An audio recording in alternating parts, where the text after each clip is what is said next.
Hello and welcome to another episode of Black Working Mother. So this week, how to lead effectively.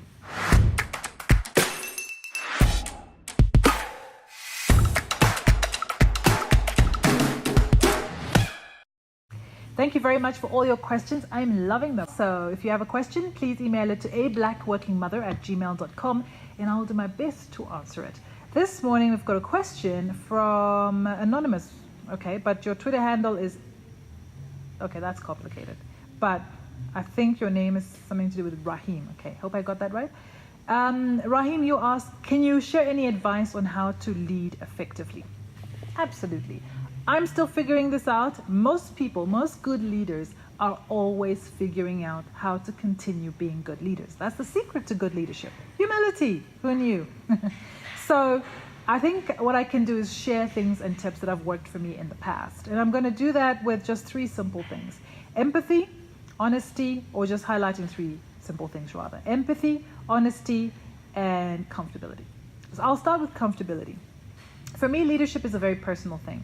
Everybody's got their style because everybody's got a different character and everybody's got a different personality. So I don't believe in subscribing to books that tell you you have to lead this way. No, you have got to do some work here. There's no subscription that makes you automatically a good leader. There's no set rule book that if you follow to the letter, you're going to become a great leader. No.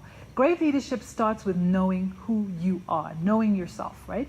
So being comfortable means simply understanding the things that make you comfortable, the things that you grapple with, where your weaknesses are, where your failures are, and also where your really good points and moments are, right? There's that famous saying, hire your weaknesses. It's very true. So I think the first point is being comfortable in yourself and realizing that you've got to decide for yourself what kind of leader you want to be. Are you comfortable being a friend to everybody? Then so be it, go for it. Are you more comfortable being the guy who's a bit, hands off, but at the same time really cares about his team, really involved, and really wants to do the best for his, colleagues? Then go for that. Are you the kind of leader who is fun and outgoing and wants to go out and hang out with your team? Then do that. The truth of the matter is, what or who you are plays a significant part into how you lead. So it's really important to be authentic with that. The second one is honesty. Got to be honest. Got to be honest to yourself. Got to be honest to your team. Within reason, of course. I'm not saying display your performance for the last 6 months so everybody can use it. That's just dumb, right? But honesty in as far as you can be honest. Do unto others as you would have them do unto you.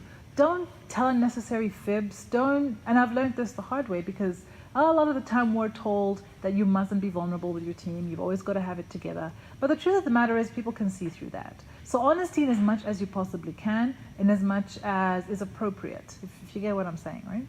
And the last, and to me most important one, is empathy.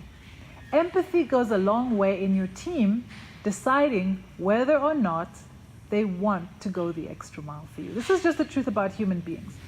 If you ask yourself, why would I break my back, come into this office, give my best, go over and above?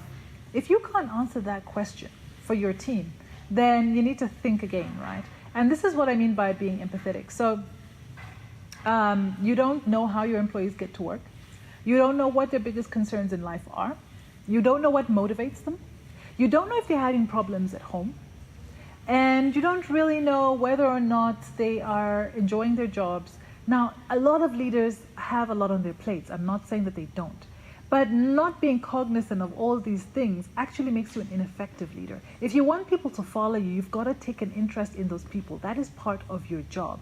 Now, this, of course, is not something you can always do. And I'm not saying that you always have to do this.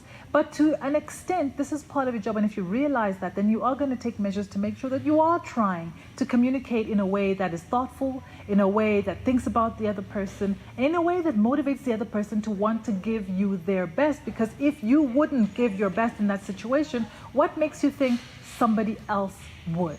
I could talk a lot about empathy, but I think you kind of get the gist of what I'm saying, right? So with these three things, empathy, honesty, comfortability in who you are, knowing who you are, I think you can actually take a couple of steps to being a really effective leader. Any questions or comments? Please drop them in the comment section below. Don't forget to subscribe, hit that notification button so you know when we have new content, and please share widely. If you have a question, it's ablackworkingmother@gmail.com. Until next week, my name is Shanice Lajide.